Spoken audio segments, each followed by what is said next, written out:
You're one step from being detained. Do you understand me? One step.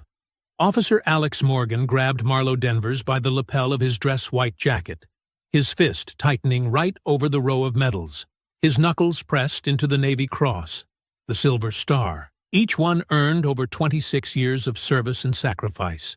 Then he twisted the fabric hard, as if the honors meant nothing. Marlo didn't move or flinch. He didn't raise his voice. He simply stood there in his brilliant white uniform, calm and unshaken as the tension pressed in around him. What Alex Morgan didn't know was that he was grabbing the lapel of a man whose phone contained the direct personal number of the highest-ranking officer in the United States Navy. Before continuing, comment where in the world you are watching from, and make sure to subscribe, because tomorrow's story is one you can't miss. The mirror didn't lie. Marlo Denvers had learned that a long time ago. Mirrors never did. They showed you exactly what was there.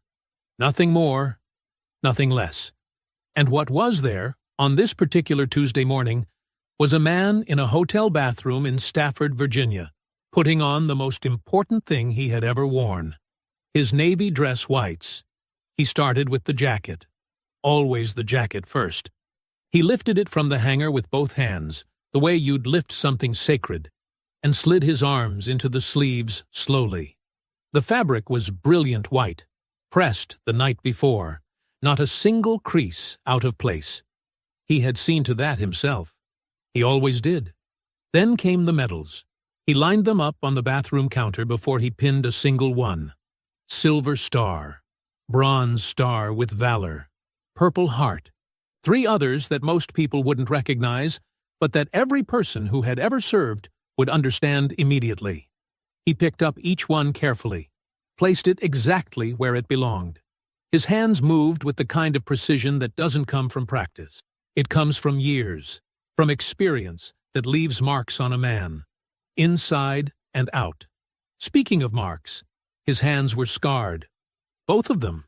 The right one had a long ridge of raised skin running from the base of his thumb to his wrist. A souvenir from a rope that had snapped during a descent in Afghanistan back in 2009. The left had 2 fingers that didn't bend all the way anymore, courtesy of a mountain pass and a firefight that had no business lasting as long as it did. His knuckles were thick. His palms were rough. These were not the hands of a man who had lived an easy life. But they were steady. They had always been steady.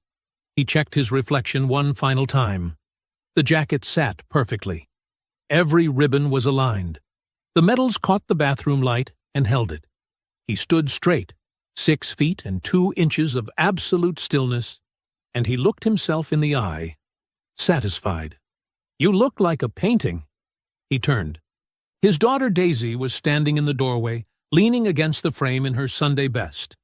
A deep navy dress, hair pinned up, eyes already soft with something she was trying not to show. She was 22 years old and brilliant, a pre-law student at Howard University, and she had her mother's face and his eyes. The combination had always struck him as the most remarkable thing he had ever had anything to do with. "Paintings don't move," he said. "They just endure." She smiled at that. Barely, but it was there. He put on his cover, his white officer's cap, and adjusted it with 2 fingers until it was exactly level. He took one last look at the mirror. The Navy Cross ceremony began in less than 2 hours. He had plenty of time. He was 51 minutes early. He was always early. Old habit. One that had saved his life more than once. They drove south on I-95 with the windows cracked and the radio off. The morning was already warm. One of those Virginia summer days that shows up without any warning and reminds you it means business. The sky was a wide, clean blue. American flags appeared along the roadside as they got closer, hanging from poles, stretched across storefronts, standing at attention in front of a VFW hall they passed just outside of town. Daisy watched the scenery move past her window. Marlo kept his eyes on the road. Neither of them talked much. They didn't need to. That was something they had always shared, the ability to sit together without filling the space. Some people couldn't do that. Marlowe had always thought it said something important about a person. Whether they could handle quiet, whether they trusted it. He trusted it. The Stafford National Memorial appeared on the right. Wide iron gates set back from the road. A long paved path lined with headstones as far as the eye could see. White marble. Row after row after row. The kind of sight that put things in perspective, fast. Marlowe pulled into the parking lot and cut the engine. He stepped out into the heat. His dress whites caught the sunlight immediately. Bright and sharp, impossible to miss. Ahead of them, beyond the iron fence, the honor guard was already in position. White gloves, perfect posture. Flags waiting to move. Marlowe looked at the gate. He set his jaw. He walked forward. The access road was maybe 30 feet wide. A simple stretch of pavement running parallel to the memorial's iron fence, connecting the parking lot to the main entrance gate. Marlowe had walked roads like this 100 times. Short, flat, direct. He and Daisy crossed it side by side, moving toward the gate at an easy pace, the honor guard visible just beyond the fence ahead of them. That was when the voice came. "Hey!" Marlowe didn't stop. Not yet. Voices called out at events like this all the time. Logistics people, coordinators. It didn't necessarily mean him. "Hey, I'm talking to you." That one he couldn't ignore. He stopped and turned. 30 feet back, standing at the edge of the road near a mounted sign that read, "Authorized personnel only," was a police officer. White male. Mid-30s. Thick through the shoulders, with a jaw that looked like it had been set in concrete. His uniform was Stafford PD, navy blue, badge catching the sun. His name tag read Morgan. He was not moving toward them. He was standing with his thumbs hooked in his belt, looking at Marlowe the way a man looks at something he's already decided is a problem. "Road's closed," Morgan said.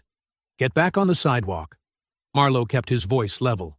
"We're here for a ceremony. It starts in 40 minutes. "I don't care what you're here for. This road is closed to foot traffic. Sidewalk's right there." Marlowe reached into the breast pocket of his jacket, slowly, deliberately, and produced his military identification card. He held it out. "Master Chief Marlowe Denvers, United States Navy, retired. I'm an honoree at this event." Morgan looked at the card the way you'd look at a receipt you didn't ask for. His eyes dropped to it for maybe 1 second, maybe less. Then he looked back up. "Step back," he said. "Both of you." Something shifted in the air around them. It wasn't loud. It wasn't dramatic. But people nearby felt it. A couple walking toward the gate slowed down. 2 men in veterans' caps exchanged a glance.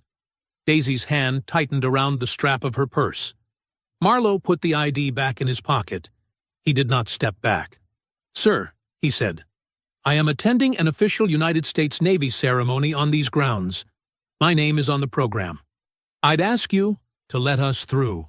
Morgan took 3 steps forward, closing the distance, getting into the space that, in any other context, would make most people retreat. He was a man who understood the geometry of intimidation. He had used it before. He was using it now. "What I'm hearing," Morgan said, his voice dropping just enough to feel like a threat, "is a lot of words from somebody who doesn't know when to stop talking." "I know exactly when to stop talking," Marlowe said. "This isn't that moment." Morgan's jaw tightened. A muscle twitched below his left eye. He glanced down at Marlowe's chest, at the medals, the ribbons, the rows of decoration that represented a quarter-century of service, and something moved across his face. Not respect, not recognition.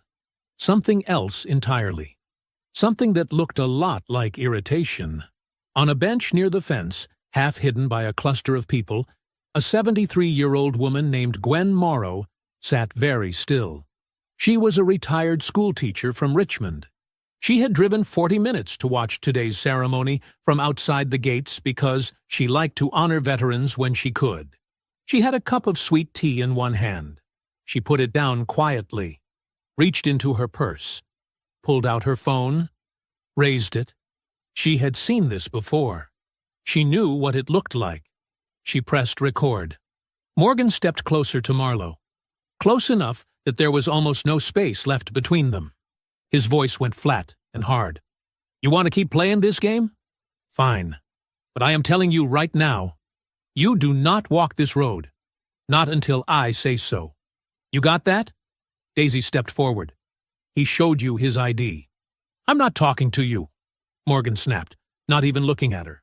Marlowe moved one step to the left, putting himself back between Morgan and his daughter. A quiet, automatic move, the kind a man makes without thinking about it.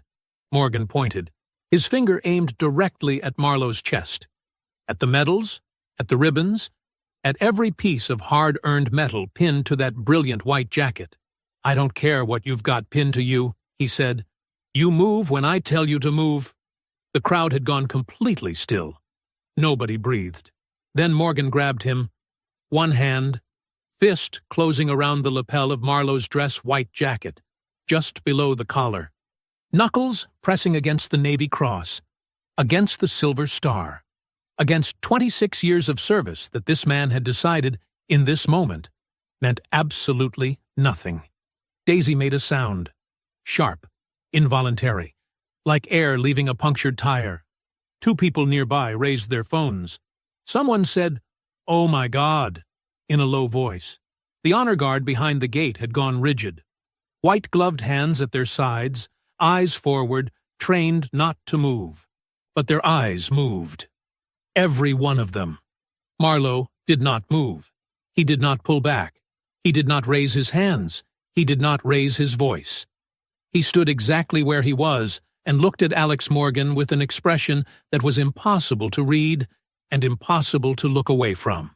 It was the face of a man who had been in rooms and valleys and corridors and burning buildings where the stakes were so much higher than this that this almost didn't register.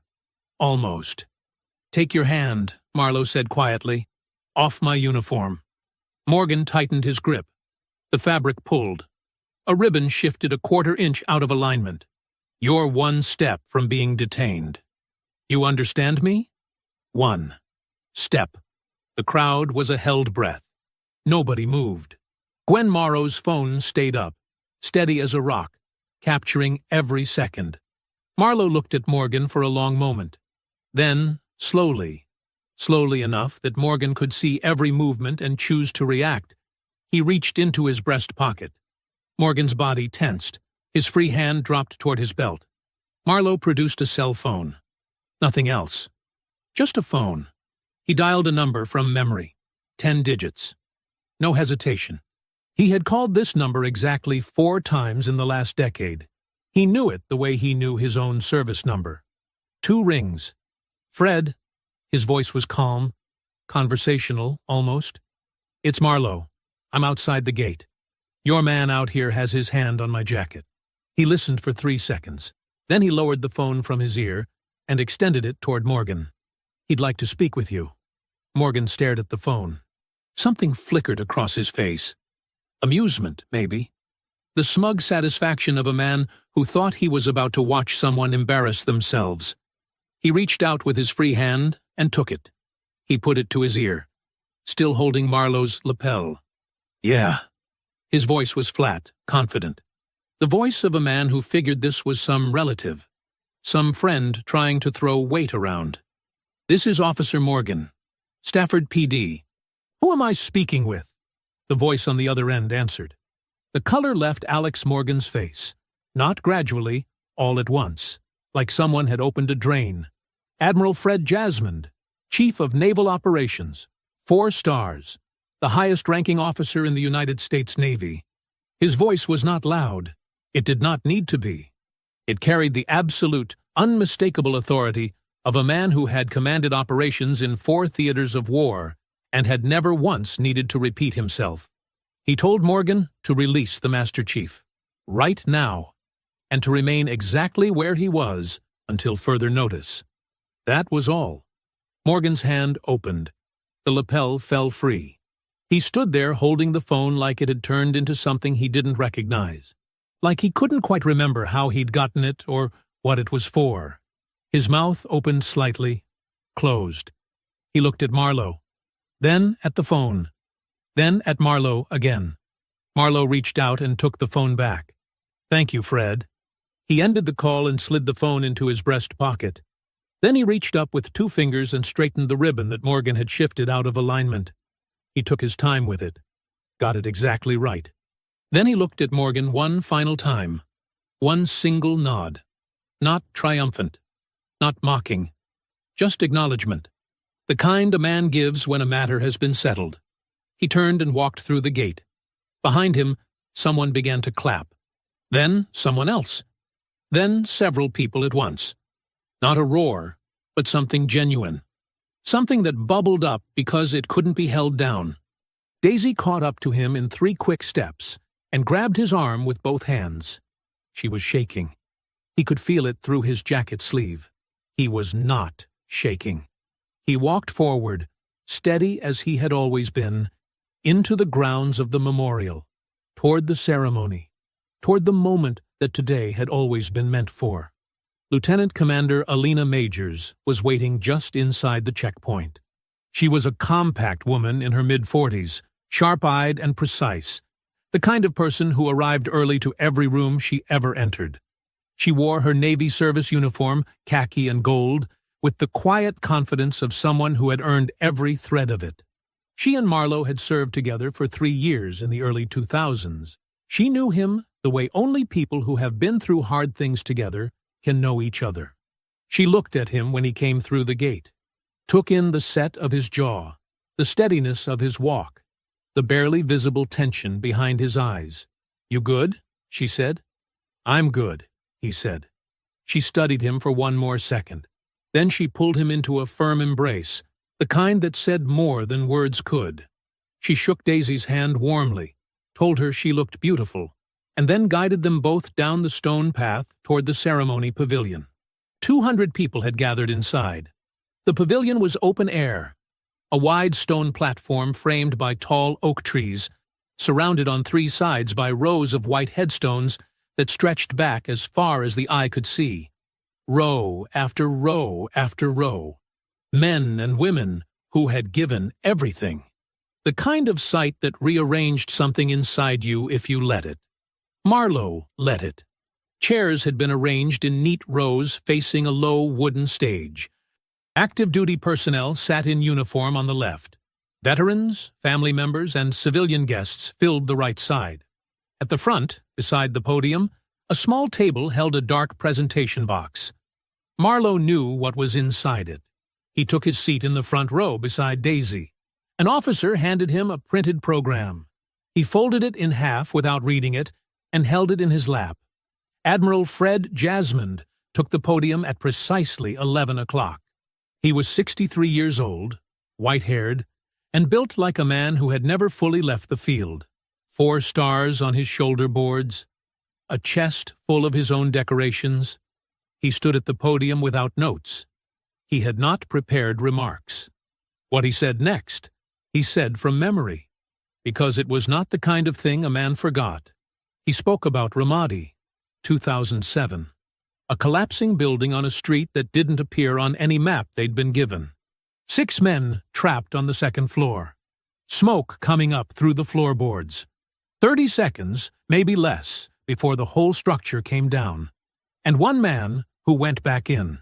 Jasmond didn't use military language. He didn't talk about tactical assessments or operational parameters. He said it plainly. Every one of us calculated the odds and made the same decision. We couldn't go back in. The math didn't work. He paused. Marlowe Denvers looked at the same math and got a different answer. He went back in anyway, and he brought all 6 of them out. He let that sit for a moment. "I have given a lot of medals in my career," Jasmine said. "I want you to understand something about this one. This is not a medal for following orders.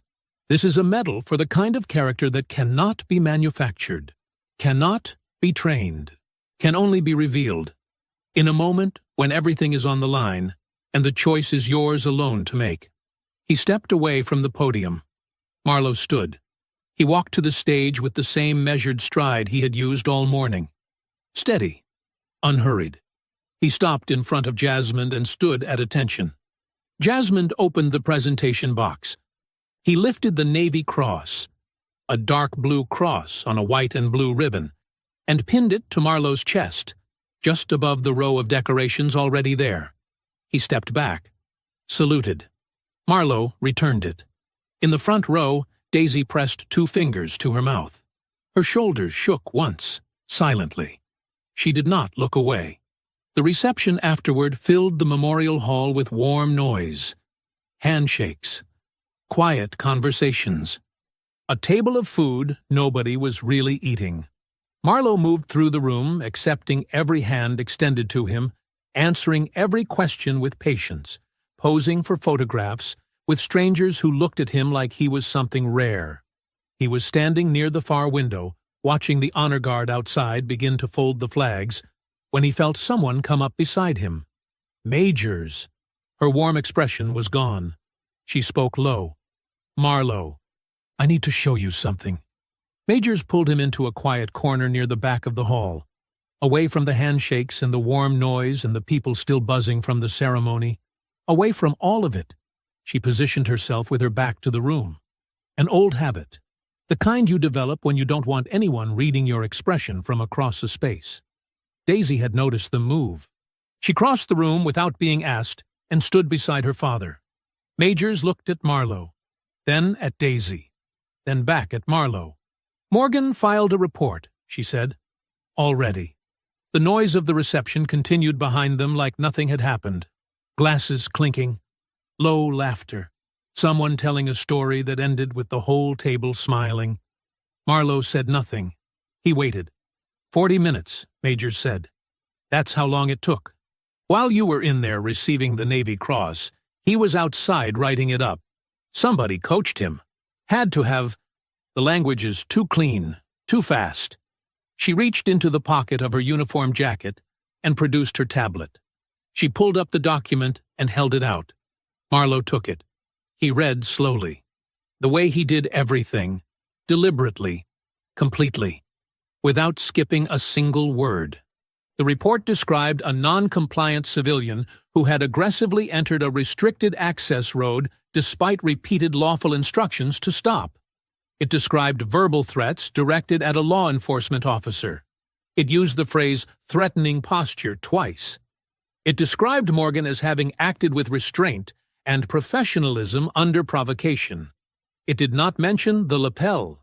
It did not mention the military ID. It did not mention the phone call. It was a work of careful, practiced fiction. Daisy read over his shoulder. He could feel the heat coming off her. There's more, Majors said. She took the tablet back and pulled up a second document, an internal routing slip. Miller fast-tracked it. Morgan's supervisor. Normally, a report like this sits in the queue for a week minimum. This one escalated within the hour.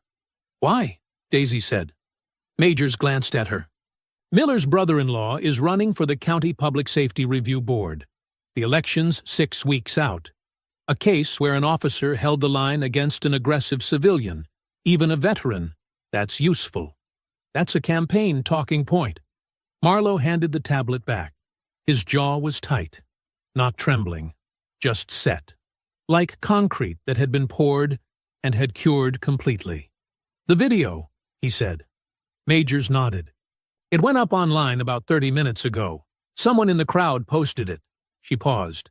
Morgan's union rep was on the phone with the platform within 20 minutes.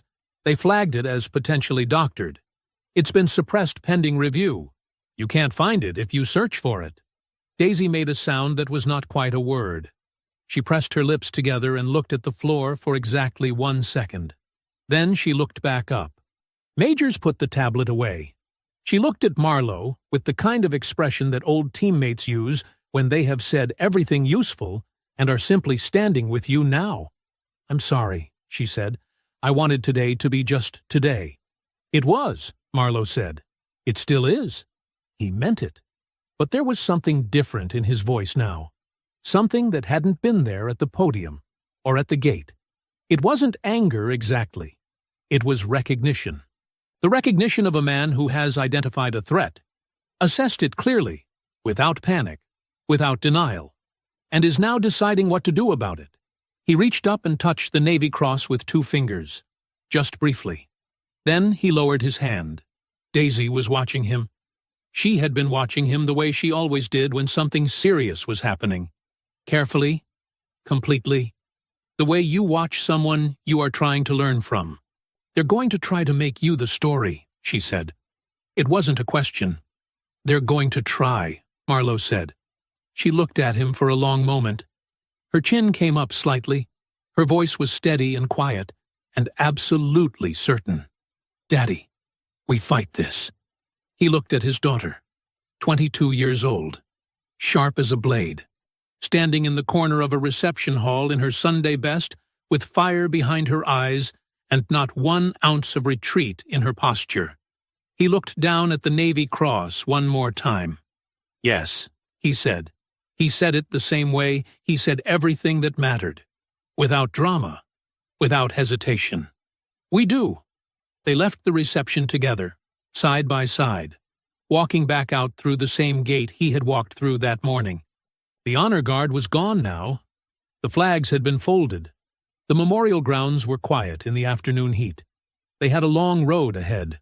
Marlowe had never once been afraid of a long road.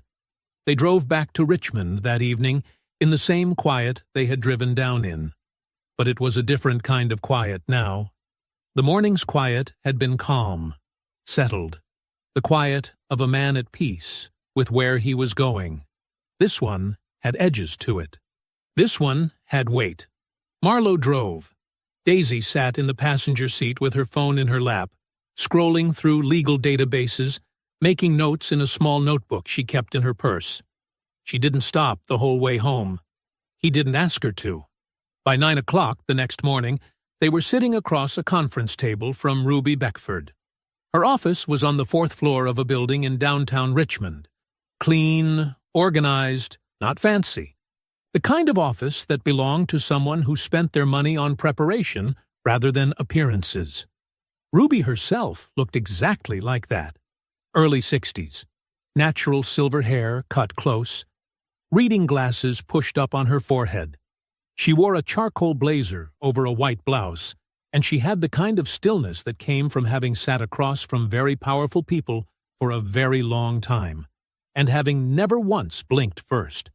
She read Morgan's incident report without a word, all the way through. Then she set it down flat on the table and looked at Marlowe. "He's done this before," she said. "How many times?" Marlowe said. "That I can document?" 3.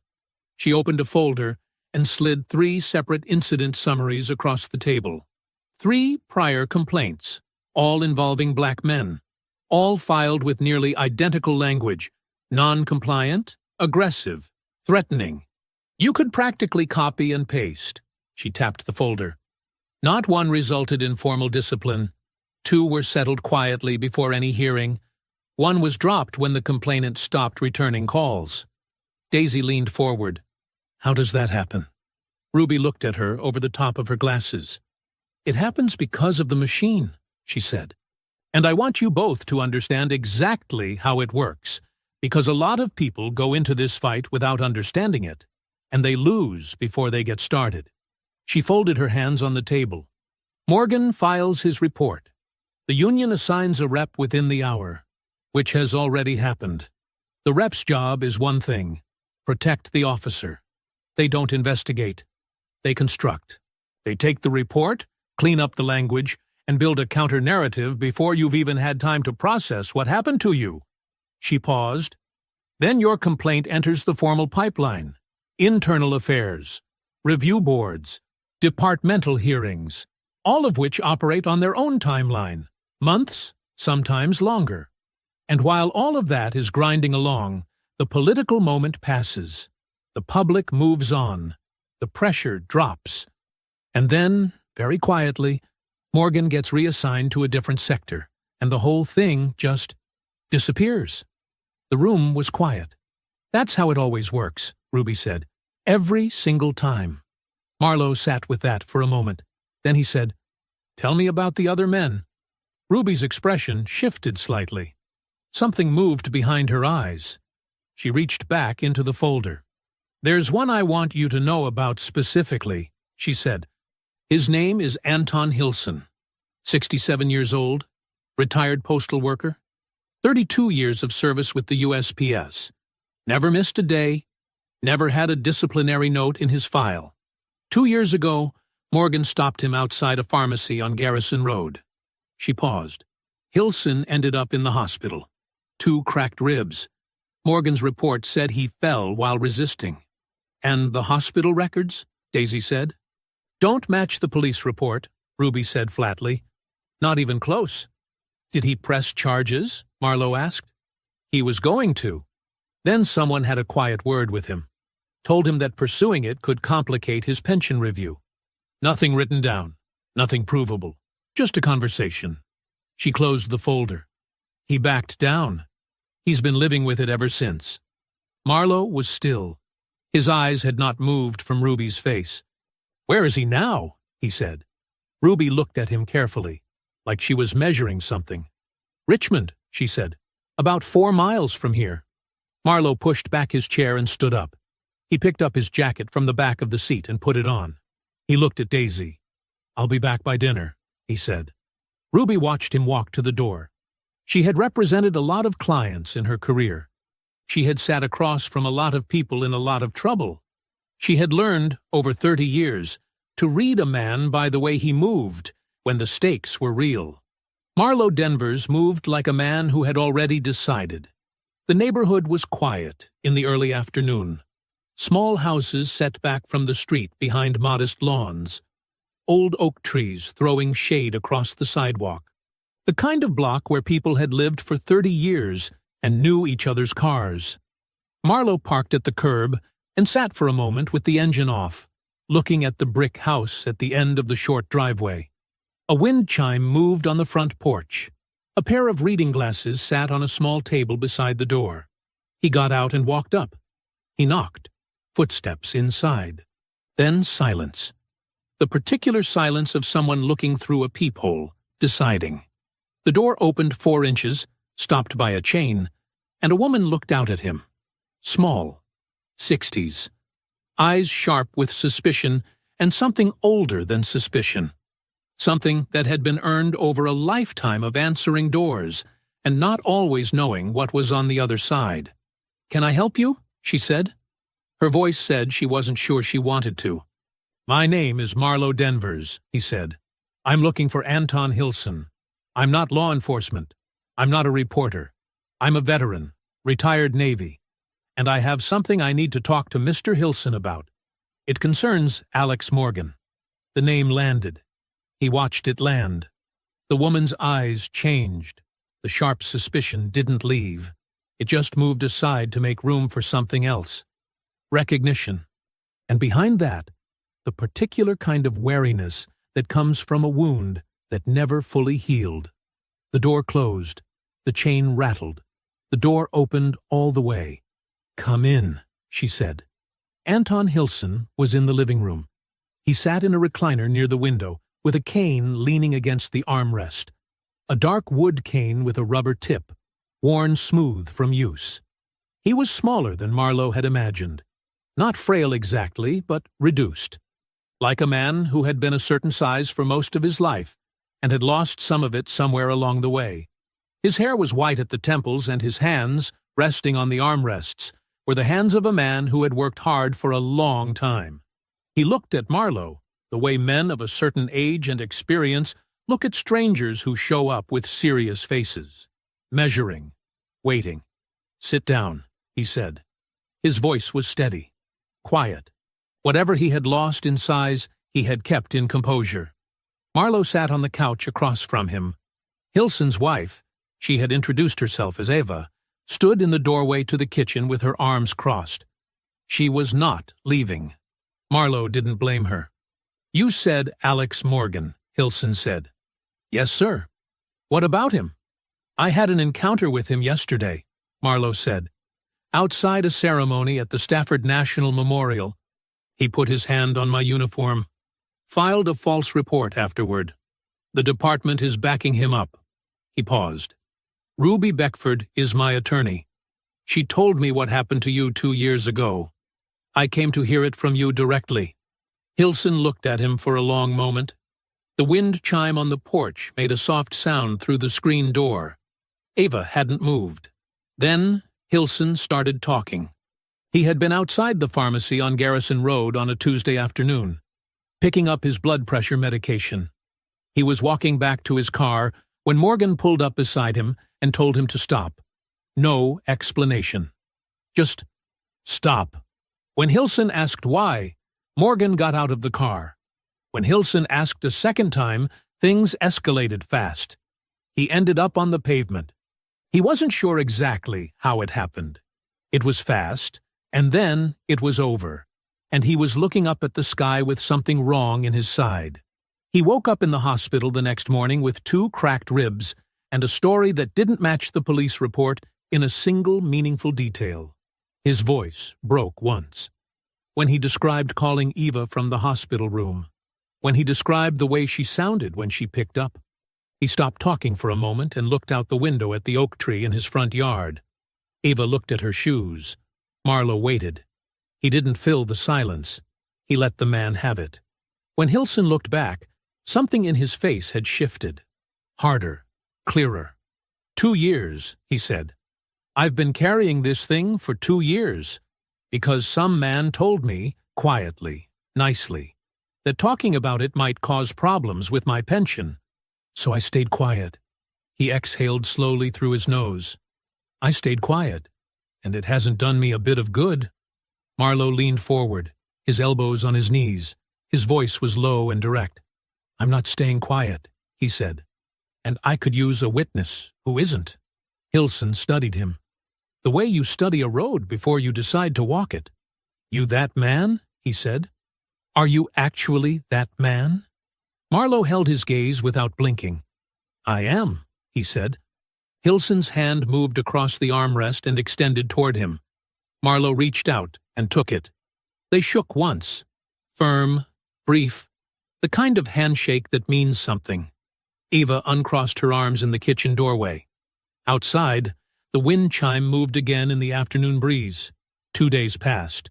Marlowe spent them the way he spent most hard stretches, methodically. He called Ruby every morning. He reviewed documents in the evening. He slept when he could, and didn't waste energy on the hours when he couldn't. He had learned a long time ago that anger without direction was just fuel without an engine. It didn't take you anywhere. It just burned.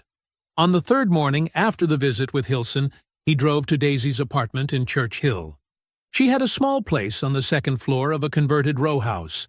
Bookshelves on every wall, case law binders stacked on the kitchen counter, a corkboard above her desk covered in color-coded notes. She had set up her laptop on the coffee table and pulled up the local news stream. She handed him a cup of coffee without a word. They sat on the couch together and watched.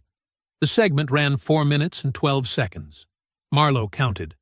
The anchor introduced it carefully. A dispute between a local law enforcement officer and a decorated Navy veteran at a Stafford memorial ceremony has sparked conversation this week. Conversation. That was the word they chose. The footage from Gwen Morrow's video played for exactly 9 seconds before cutting to a split screen. Morgan's union representative on the left, a news desk commentator on the right. The union rep was smooth. Mid-50s, well-dressed, the kind of man who had done this exact thing many times before and had stopped feeling anything about it. He called the video incomplete and taken out of context. He said Officer Morgan had been following standard perimeter protocol and had shown considerable restraint throughout the encounter. He said the union stood fully behind its officer and that any characterization of misconduct was premature and irresponsible. Then the segment cut to a recorded statement from Sergeant Theo Miller. He stood outside the Stafford PD building in his full uniform, reading from a prepared card. The department stood behind Officer Morgan. Standard protocol had been followed. The matter was under internal review. He did not say Marlowe's name. Not once. He didn't need to. The framing had already done that work. The chyron at the bottom of the screen read, Veteran and officer in dispute at memorial event. Dispute. Like it was a disagreement between neighbors about a fence line. Daisy closed the laptop. She sat back and pressed her hands flat against her thighs, the way she did when she was controlling something. "They're making it equal," she said. "Like there are two reasonable sides." "That's the strategy," Marlowe said. "Make it complicated. Once it's complicated, people stop being certain. Once they stop being certain, the moment passes." Daisy picked up her phone and drafted a post, a clear, factual account of what had happened at the gate, with a link to the partially restored Morrow video. She hit publish. By that afternoon, it had 200 engagements, a handful of shares, nothing that broke through.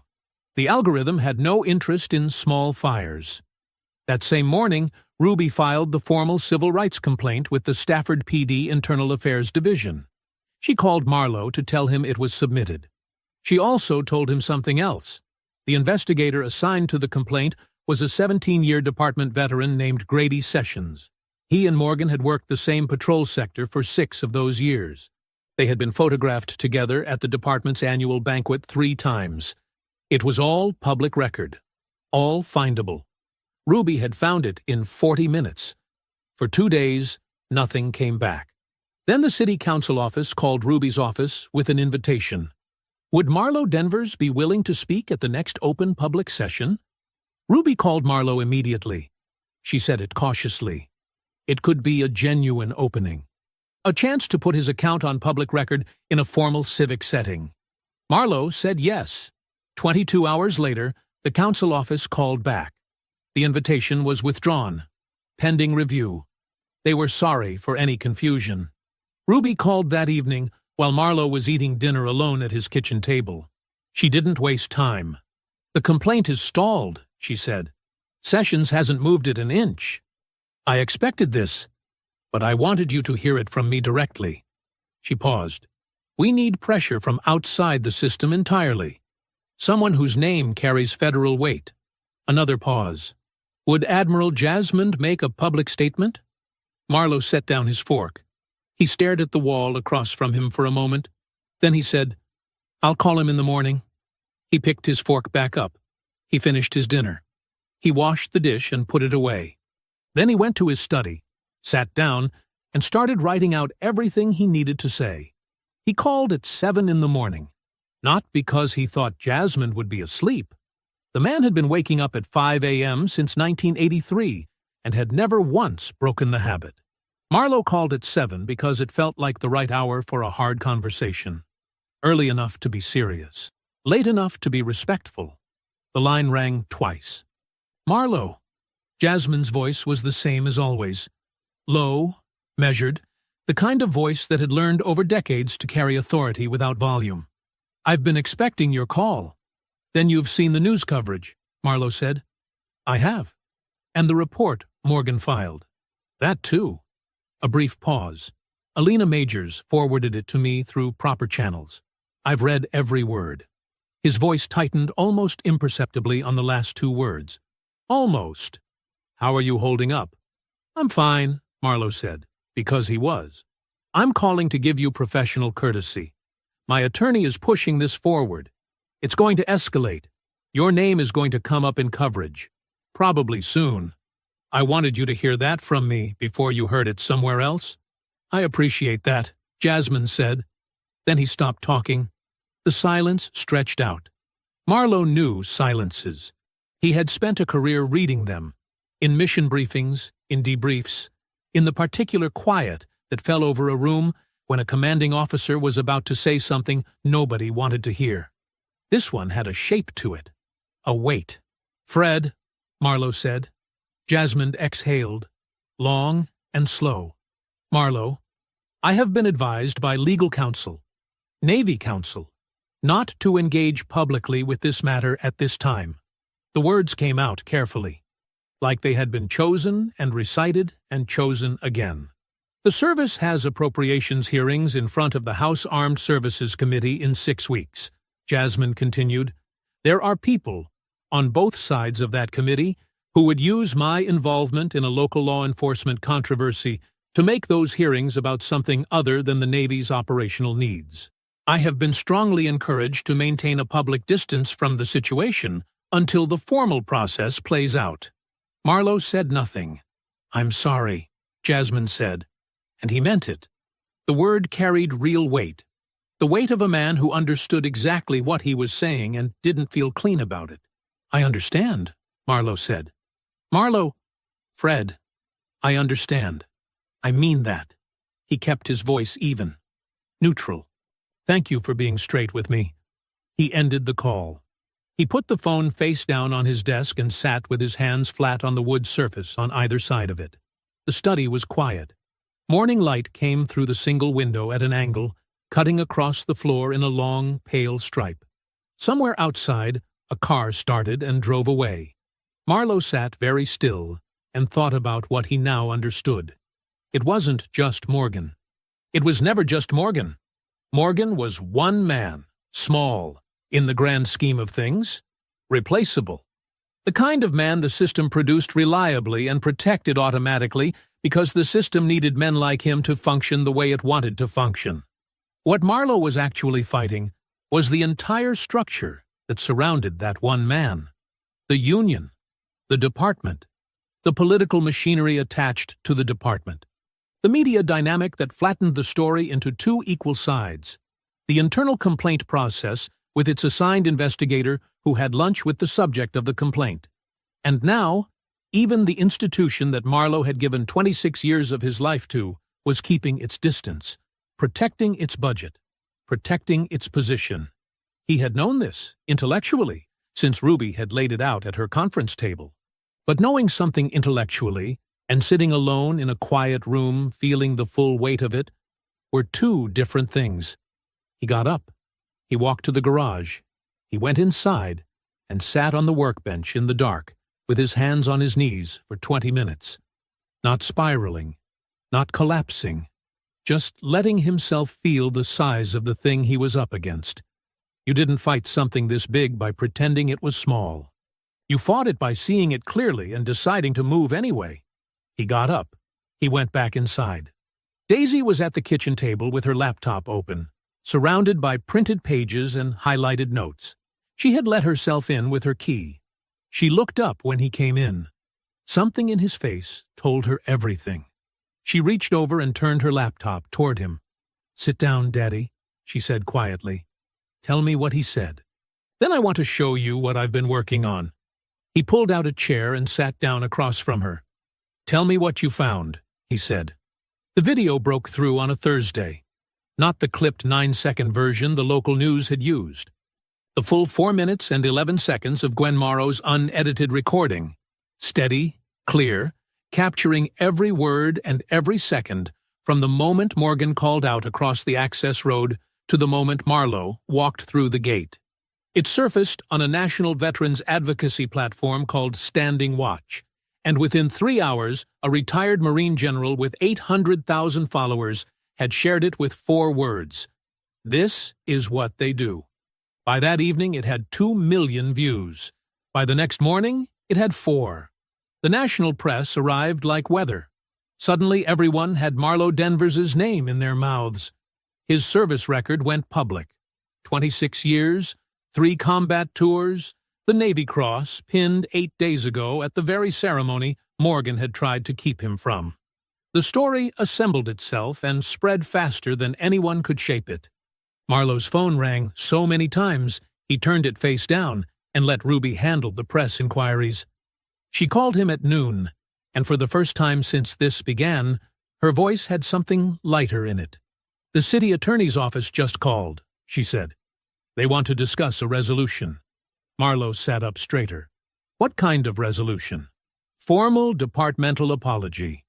Morgan suspended with pay pending investigation. The false incident report expunged from the record." She paused. "It's not everything, but it's a crack in the wall, Marlowe. That office does not call unless they're feeling real pressure." That evening, Marlowe drove to Ruby's office. Daisy was already there when he arrived, sitting across the conference table with her notebook open. Ruby had ordered food, containers of rice and chicken stacked in the center of the table, and for one evening, the 3 of them sat together and let themselves feel something that had been in short supply for the past 2 weeks. Relief. Actual, genuine relief. They talked through the terms. They talked through what an apology from the department would mean. Not just for Marlowe, but for the formal record, for any future cases, for the paper trail that Ruby was building with the meticulous patience of someone constructing a foundation rather than just winning an argument. Daisy asked sharp questions. Ruby answered every one of them directly.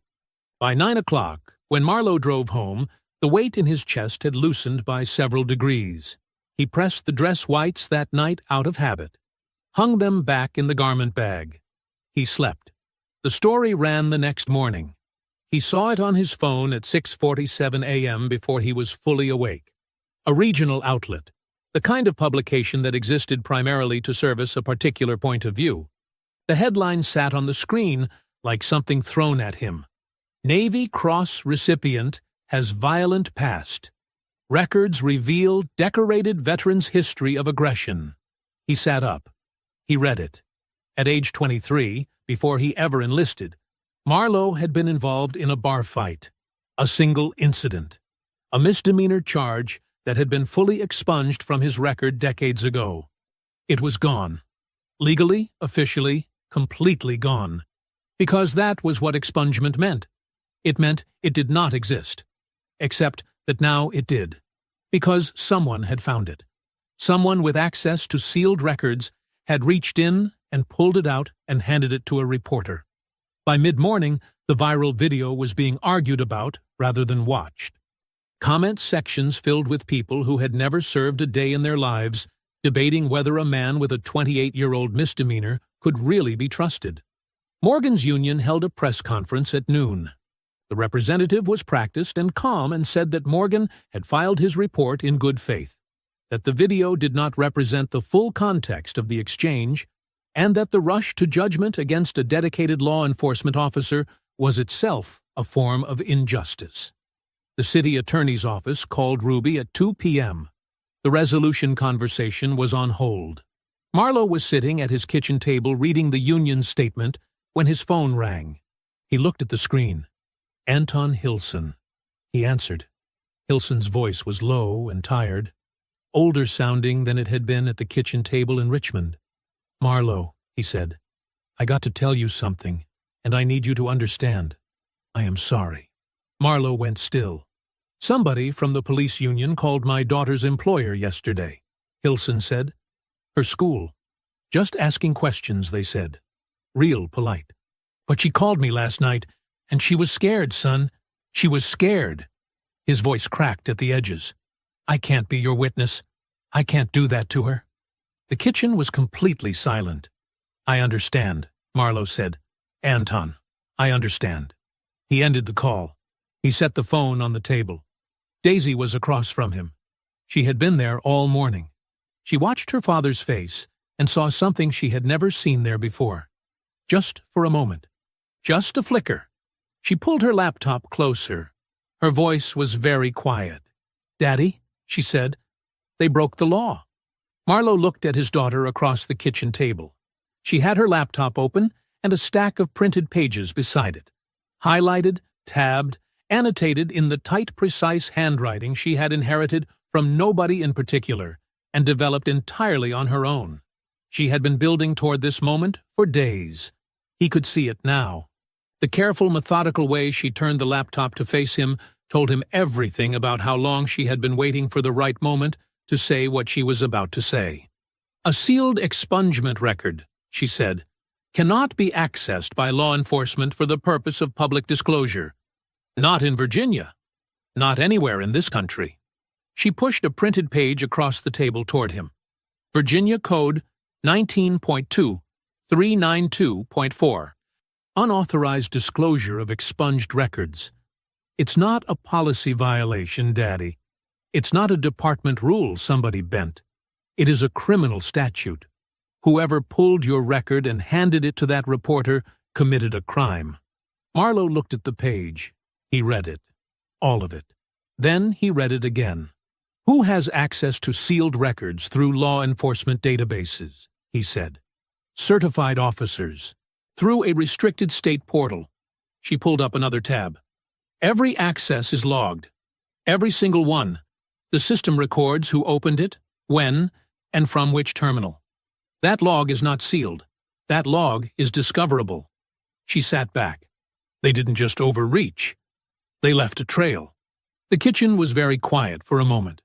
Marlowe had spent 26 years in environments where the difference between a good plan and a catastrophic one came down to one thing: whether the other side had made a mistake you could use. He had learned to spot those mistakes quickly, to assess them without emotion, to understand exactly what they meant and exactly what they made possible. This was a mistake, a significant one. He picked up his phone and called Ruby. She answered on the second ring. It was past 8 in the evening, and she answered like she had been sitting next to the phone. "Daisy found something," Marlowe said. "Tell me." He put the phone on speaker and set it on the table between them. Daisy leaned forward and walked Ruby through it. The statute, the access logs, the chain of custody that the leak had created. Her voice was clear and organized.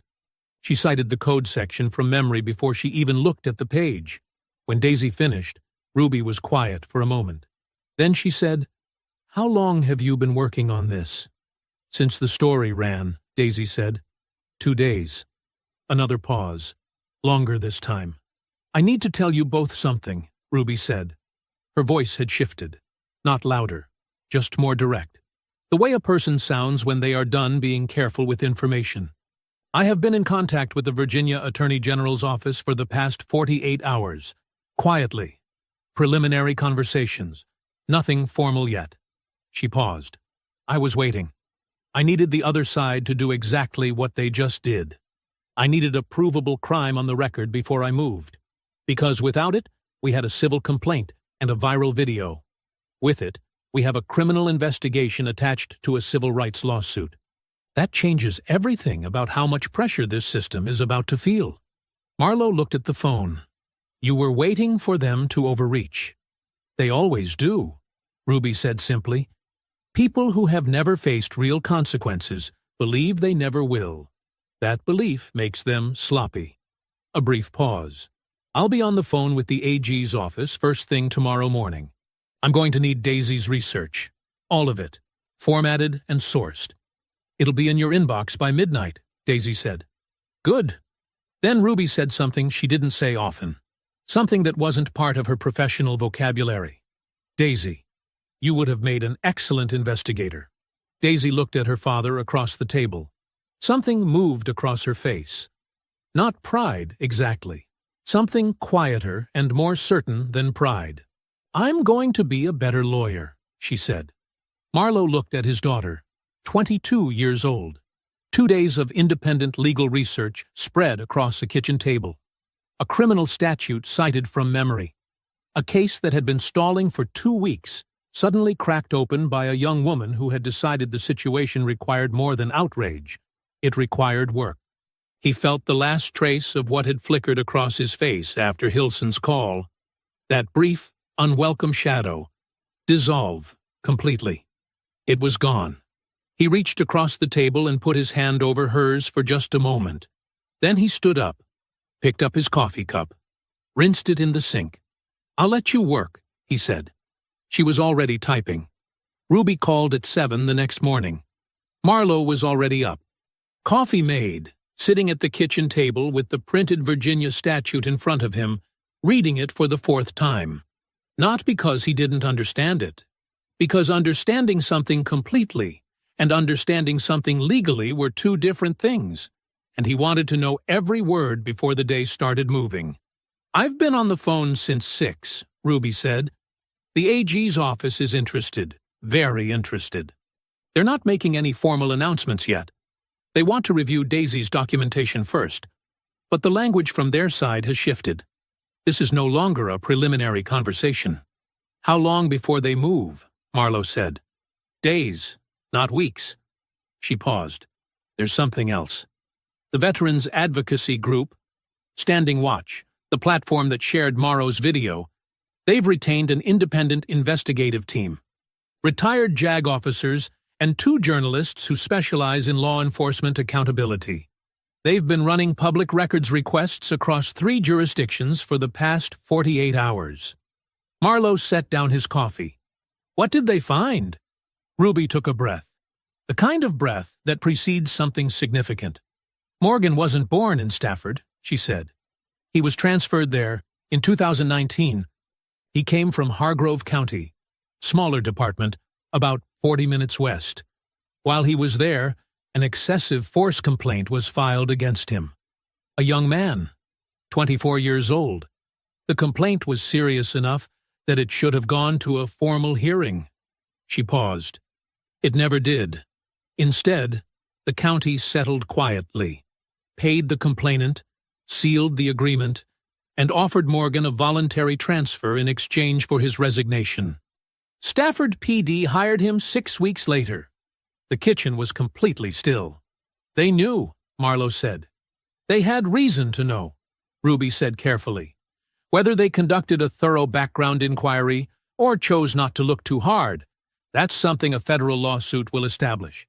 But the paper trail exists. The transfer timeline exists. The gap between his Hargrove resignation and his Stafford hire is 6 weeks. That's not a coincidence.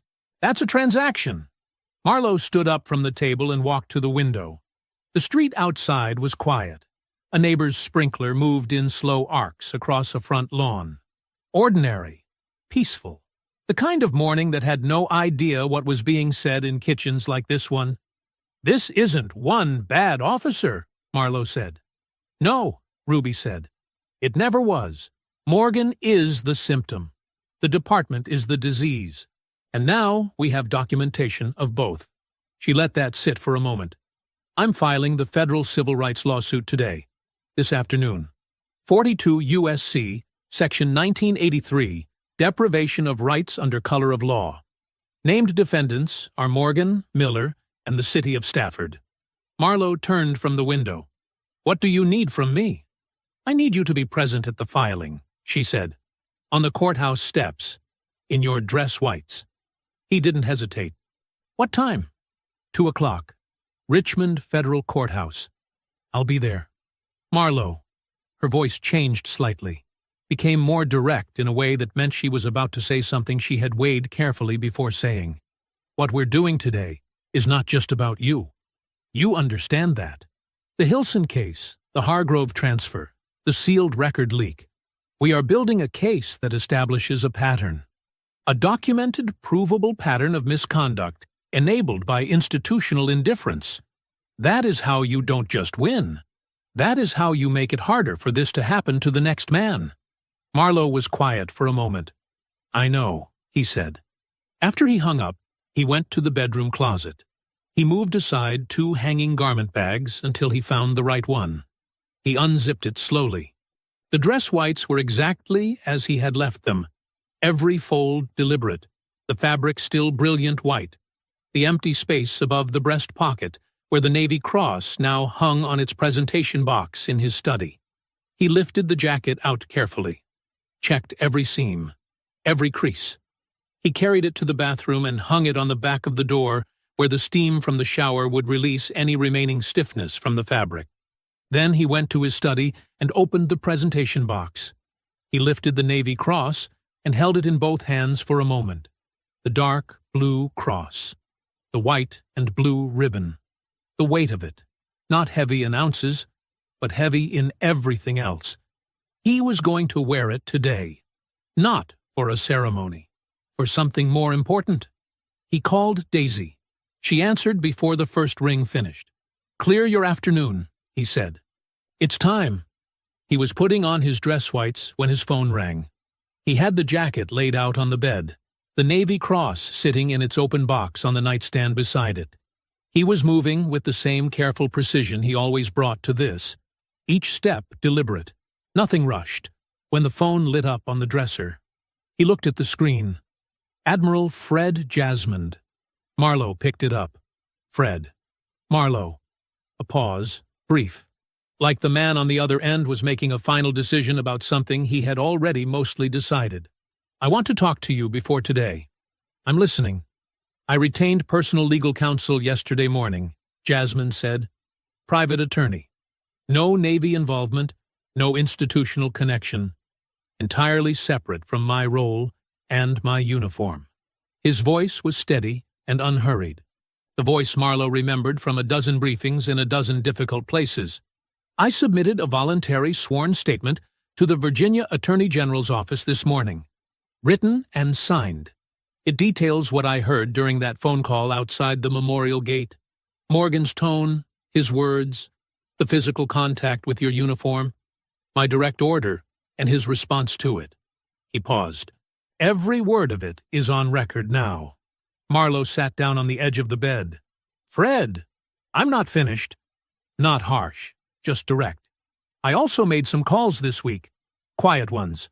The congressional liaison to the House Armed Services Committee is now aware that a Navy Cross recipient was physically accosted at a federal memorial event by local law enforcement, who subsequently filed a false report characterizing him as the aggressor. A brief silence. I did not make that call officially. I made it as a man who has served this country for 40 years and knows which things cannot be allowed to simply disappear. Marlowe didn't speak for a moment. Outside his bedroom window, a car passed slowly on the street below. The ordinary world, moving at its ordinary pace, completely unaware of the conversation happening inside this room. Your counsel advised you against all of this, Marlowe said. They did, Jasmine said. Strongly. Repeatedly. He didn't sound bothered by that. I told them I didn't want to be protected from this one. The appropriations hearing will happen with or without my involvement in this situation, Jasmine said. And if there are members of that committee who want to use my defense of a decorated seal against the Navy's budget, then I would genuinely like to watch them try. Something moved in his voice then. Not anger, something older and quieter than anger. Conviction. The kind that had been sitting somewhere for a while, waiting for the right moment to stand up. Marlowe, I have given a lot of orders in my career. Some of them I'm proud of. Some of them I made peace with a long time ago. But I have never once given an order I was more certain about than the one I gave you 23 years ago in Ramadi.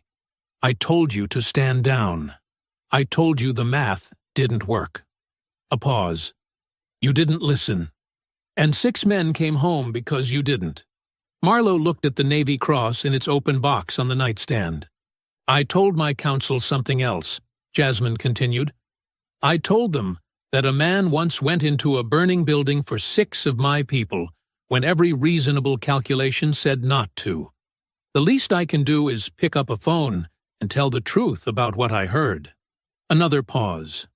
Shorter this time. That's not sacrifice, Marlowe. That's the absolute minimum. The room was quiet. Between 2 men who had served together, who had shared the particular silence of people who had been through things that most people would never understand, this silence was different from all the others. It was not uncomfortable. It was not heavy. It was the silence of something that had needed to be said, finally being said. And both men knew it. Thank you, Fred, Marlowe said. Don't thank me, Jasmine said simply. Just win. Marlowe almost smiled at that. Yes, sir. See you on the other side of this. You will. He ended the call. He set the phone on the dresser and stood in the quiet of the room for a moment. Then he turned back to the bed, picked up his dress white jacket, and put it on. Sleeve by sleeve. He straightened the collar. He picked up the Navy Cross from its box and pinned it to his chest. Exactly where it belonged. Exactly level. Exactly right. He picked up the garment bag. He walked out the door. The news broke at 9:17 in the morning. Marlowe was in Ruby's conference room when her phone lit up with the alert. She read it, set the phone face down on the table, and looked at him with the composed expression of someone who had expected this, but was still allowing herself one quiet moment of satisfaction. The AG's office has opened a formal criminal investigation, she said. Unlawful disclosure of sealed criminal records. It's official. She slid her laptop across the table. The press release was already on the screen. 2 paragraphs, tight and formal. The kind of language that government offices used when they wanted to say something serious without saying anything extra. It didn't need to say anything extra. The words criminal investigation carried everything. Within the hour, the database access logs had done exactly what Daisy said they would do. They told the truth. Every access was recorded, time-stamped, terminal identified, officer badged. The log showed one name accessing Marlo Denvers's sealed expungement record 2 days before the story ran. One name on one terminal at one specific time. Sergeant Theo Miller. Ruby got the call at 10:45. Miller had been placed on administrative leave pending criminal charges. She wrote the name on her legal pad, circled it once, and set down her pen. At 11:30, the Stafford Chief of Police held a press conference. Marlo and Daisy watched it on Ruby's laptop in the conference room. The chief stood outside the department building in his full uniform, a man who had said nothing for 2 weeks, and now had no choice but to say something. He read from a prepared statement. His voice was flat. His eyes moved between the paper and a point somewhere above the assembled cameras that was definitely not any individual human face. Officer Alex Morgan had been suspended without pay, effective immediately, pending a full internal affairs investigation.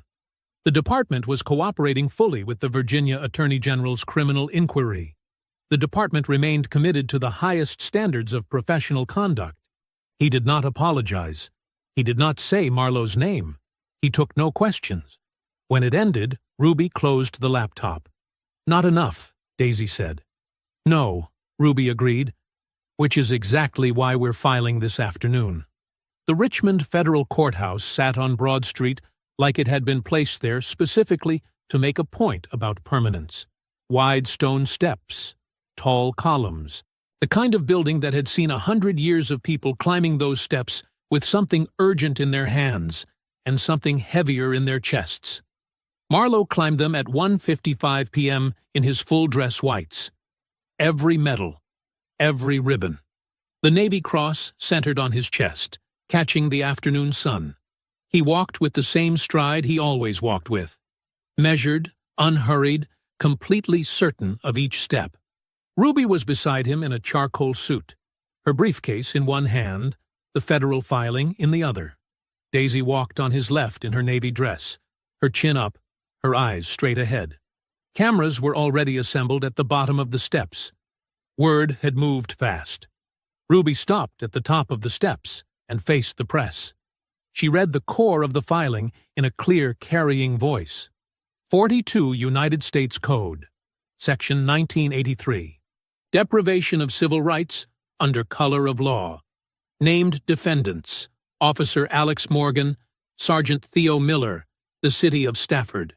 The lawsuit detailed the access road confrontation, the false incident report, the suppression of video evidence, the criminal leak of a sealed record, and the department's documented history of enabling Morgan's conduct by hiring him despite prior complaints and then protecting him against every subsequent one. When she finished, the questions came fast. She answered 3. Then she stepped back. Marlo did not speak to the press. He did not need to. He stood at the top of those courthouse steps in his dress whites, and he was still, the way he was always still. And that stillness said everything that needed saying. It said, "I am not going anywhere." It said, "I was not wrong." It said, "I have been standing on harder ground than this for a very long time." Someone in the gathered crowd began to clap. Gwen Morrow's interview ran on a national morning program the following day. She sat in a studio chair in her good blue blouse, composed and clear-eyed, and told the host exactly what she had seen and exactly why she had raised her phone. "I knew what I was seeing," she said. "I've been knowing what this looks like my whole life. I just finally had something in my hand to prove it." That evening Marlo's phone rang. Anton Hilson. His voice was different. Not tired this time, resolute. "I saw the photograph," Hilson said quietly. "Your daughter told me to call." Marlo said, "Take your time." Hilson said, "I've taken enough time already." The sentencing happened 6 weeks later on a Wednesday morning in a Stafford County courtroom. Marlo sat in the third row. Ruby was beside him, Daisy on his left. Anton Hilson sat 2 seats down, his cane resting against his knee, his back straight. his eyes forward. Eva held his hand.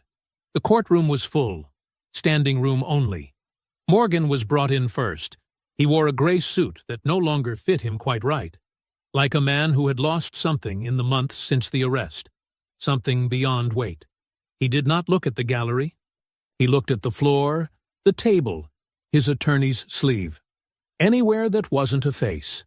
The judge, a woman in her 60s with reading glasses, and the patient, immovable authority of someone who had presided over 30 years of people attempting to avoid accountability, reviewed the sentencing memorandum without hurry. The federal civil rights conviction. The documented pattern of misconduct across 2 departments. The Hargrove County complaint. Anton Hilson's hospital records. The false incident report was filed against Marlo Denvers. The totality of it, assembled and presented in plain language that left no room for interpretation.